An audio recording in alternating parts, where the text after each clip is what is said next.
Hello and welcome to the podcast where we always question life, where we aim to get to the heart of the matter. I'm not going to lie, I'm annoyed. I just spoke to a disabled woman who has been without heating for 5 whole days. The reason is because she has an old meter and they've told her that they will only come out to install a smart meter. So the choice has clearly gone out the window, leaving me to ask this question. Do you think we live in a dictatorship society, or do you think we truly have choices? Now, before we dive in, let's define what we're talking about. When we think of dictatorship, most of us imagine a totalitarian regime, absolute power held by one leader or a small group. No freedom of speech, no real elections, and people living in constant fear. But what if the term dictatorship isn't so black and white? Could it exist in a subtler, less obvious forms, even in societies that claim to be free? Do we really have choices or subliminal chains? For example, voting. On the surface, it's the ultimate expression of choice, right? We get to decide who leads us, who represents our interests, but how real is that choice? Are we selecting leaders based on informed, unbiased decisions? Or are our options carefully curated by systems we don't understand? Political parties, media narratives, corporate funding, all of these shape who even makes it to the ballot. Are we really choosing, or are we being presented with a choice that's already been made for us? In 2017, I got a petition signed by all of my neighbours. We live here, and what they are proposing made no sense to us. It cost $300,000. And they did it anyway. The petition didn't work, and guess what? It has been failing ever since, and they are finally realising, almost 8 years later, that it's not working. They ignored the voices of the residents and did what they wanted to do in the first place. Who pays for their mistakes? The residents. And it's not just politics. Look at our economic system. We're told we have the freedom to work wherever we want, buy whatever we want, and pursue any dream we want. But do we? For many, the need to survive, paying rent, bills, or even putting food on the table limits what's actually possible.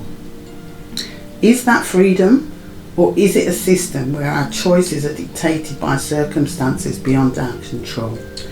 Let's even get more philosophical. Think about social norms. Who decides what's acceptable, what's normal?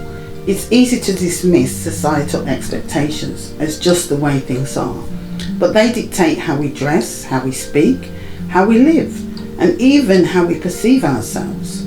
Are these truly our choices, or have we been trained to follow a script? Do we really have choices? We have people making decisions that they have never experienced or even spoken to the people who have. That's ignorance at its highest level. Now, I'm not saying we're all living in a dystopian nightmare. There are areas where we make genuine choices. But how often do we stop to ask ourselves, is this decision truly mine? Or is it the result of a system that has conditioned us to think this way? The media plays a powerful role in this. Many of us accept everything they say. We argue with each other over what we don't even know as factual, just hearsay.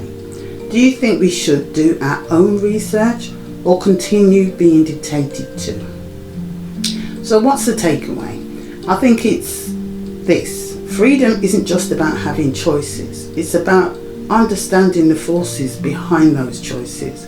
If we don't recognise what shapes our decisions, we risk mistaking an illusion of freedom for the real thing. What do you think? Do you feel free? Or do you feel like someone or something is pulling the strings? Please talk to me. I'd love to hear your thoughts. I'm open. Leave me a comment, send me a message, or just sit with this question for a while. The answers you find might surprise you. I'm just here giving you food for thought. There are so many people suffering in this world, and enough is enough for me. What about you? I do what I can, but I'm just one person. But together we can create the world we want to live in. I wish you nothing but the best and every success. Thanks again for tuning in. If you found today's episode thought-provoking, please share. Let's start a conversation and figure out how to make the world a better place. Until next time, keep questioning, keep thinking, and most importantly, keep choosing you. As always, be good to yourself and others, and smile regardless. Take care. I'll see you next week.